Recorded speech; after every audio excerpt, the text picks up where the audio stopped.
여기서는 이제 기존의 대량 생산, 3D 프린팅의 비교가 나왔는데, 기존의 대량 생산과 더불어 기존의 제조 공정을 생각했을 때 3D 프린팅과의 비교를 한번 해보도록 하겠습니다. 자, 기존의 대량 생산을 위해서는 어떤 검형이라든지 만듭니다. 어떤 이런 형태의 제품을 가지고, 소재를 가지고 검형의 코어라 그러는데, 캐비티를 만든다 하면은, 자, 이런 형상의 굴레를 만들고,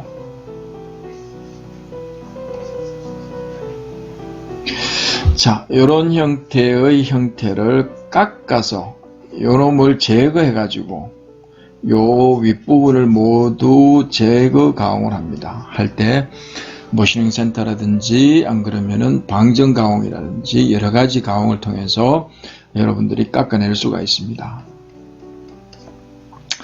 그러면은 요 밑부분은 어떻게 보십니까? 요 밑부분.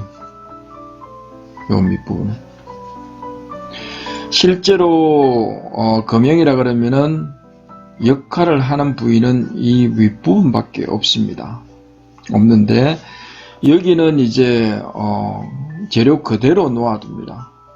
놓아두면은 문제가 어떤 문제 생깁니까? 비중이 높아지죠.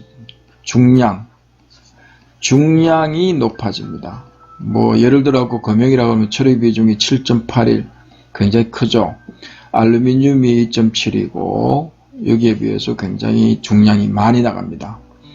중량이 많이 나가면은 이제 문제가 뭐냐면은 만든 검형을 어떤 툴을 운송하는데, 운송이라든지 어떤 이동을 하는데 굉장히 힘듭니다. 힘들고 비용도 많이 들고, 그 다음에 이런 검형을 어떤 사출기라든지 어떤 기계에 성형 기계에 올려서 작업할 때도 에너지 측면에서 굉장히 불리하게 됩니다. 에너지가 지속적으로 계속 많이 들겠죠. 검형 같은 경우에는 한번 쓸고 버리는 게 아니고 1년 내내 계속 작업을 할 수 있는데 에너지 소비량이 훨씬 많아지게 됩니다. 그러면은 에너지 소비라든지 핸들링을 줄이려면은 중량을 줄일 필요가 있겠죠. 그러면은 중량을 줄이기 위해서는 기존의 방법을 선택했을 때 만약에 여기에 구멍을 뚫고 이렇게 쭉 파낸다. 아니 형상 있는 데서 파내고 그 다음에 요걸 평면도에서 보면은 필요 없는 부위는 다 파내고 필요 있는 부위에 트러스 구조 몇 개만 넣겠다 그러면은 이것을 가공하는 비용이 훨씬 많이 듭니다. 또 주조라든지 저런 것 외에는 여하튼 절삭 가공이라든지 기존 방법대로 이 안쪽에 있는 부위까지 다 이렇게 정밀하게 가공할 수 있는 방법이 거의 없습니다. 가공은 되는데 그만큼 시간과 노력과 비용이 훨씬 많이 들기 때문에 기존 방법을 사용했을 때는 그냥 이렇게 무게를 감안하고 이제 어떤 구조물을 설계를 합니다. 그런데 3D 프린팅이 도입되면은 이런 기존의 제조 방법을 이제 더 이상 생각할 필요가 없습니다.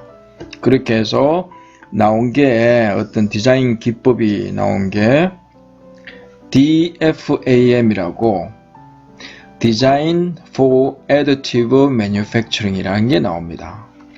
자, D 소문자 FAM Design for Additive Manufacturing. 이건 뭐냐면 적정 제조를 위한 디자인입니다. 그러니까 지금 3D 프린팅이 나오기 전까지는 이런 다양한 위상 최적화라든지 제너레이티브 디자인 설명할 건데 그런 게 나오더라도 전혀 쓸모가 없었습니다. 그런데 3D 프린팅이 나오고부터는 이제 이런 디자인, 모델링의 룰이, 설계 룰이 완전히 바뀝니다. 예를 들어서 어떤 검령이든 구조물이든 하면 여러 파트가 조립되는 구조로 됩니다.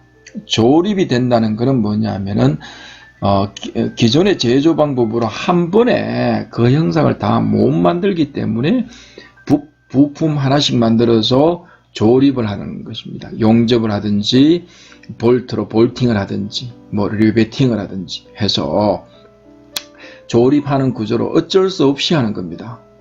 모든 기계라면은, 규조물이라면은 부품이 많을수록 문제가 많이 생기고 또 내구성도 약해지는 게 당연한 겁니다. 그런데 3D 프린팅을 이용하면은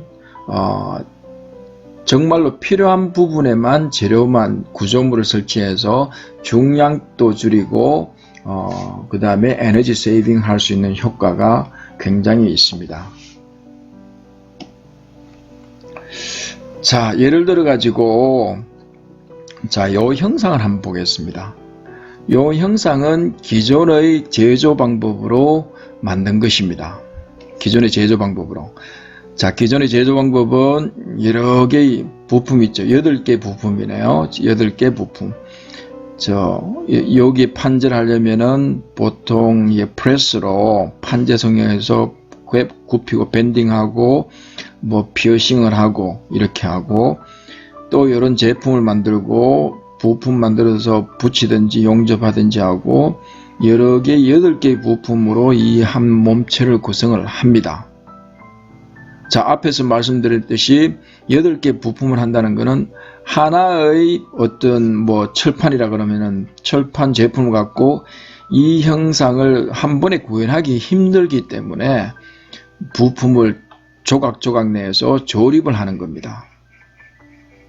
그런데 3D 프린팅을 이용하면은 자, 요 부분이 3개의 힘받는 부위에 어떤 접합 구조물만 딱 해놓고 하중 조건을 주면은 알아서 이렇게 힘을 많이 받는 부위는 이렇게 좀 큰 부재로 해서 하고 적게 받는 부위는 가는 이렇게 구조물을 하고 그 다음에 필요하면은 이렇게 칼럼이라든지 이런 형태로 만드는 형태로 자동으로 설계를 해 줍니다.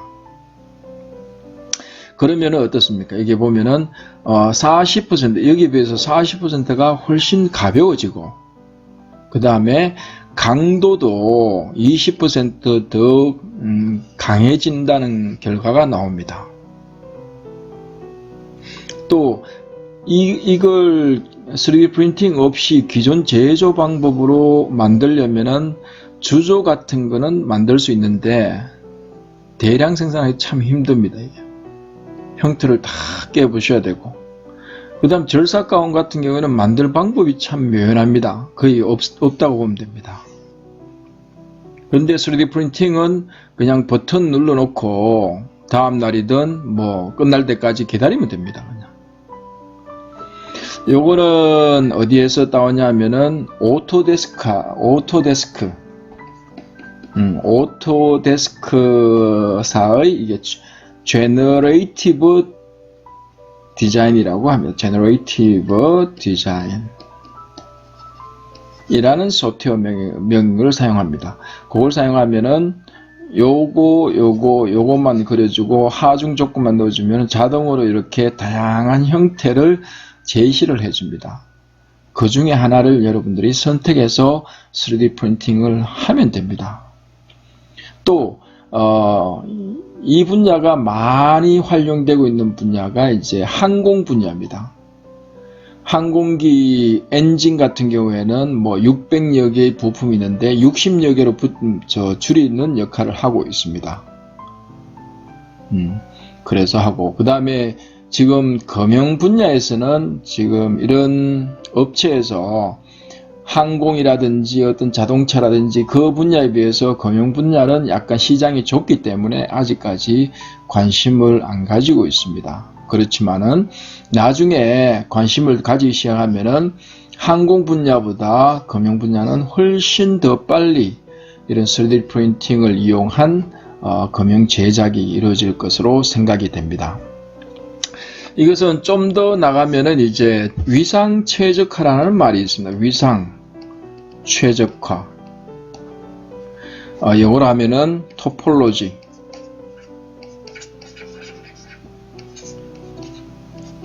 옵티마이제이션이라고 최적화 설계 중에 방법인데 이거와 유사하다고 보면 됩니다. 즉 다른 말로 하면은 힘이 받는 부위가 있다 그러면 여기 힘을 받는다 그러면은 이 부위에만 최적을 분배를 해서 어떤 트러스 구조라든지 하고 이 다른 부위에는 이런 부위에는 전부 살 빼기를 해버립니다. 다 필요 없이. 그래서 힘을 최적으로 받을 수 있는 부재를 설계하는 게 어떻게 보면은 위상 최적화 설계라고 볼 수가 있습니다.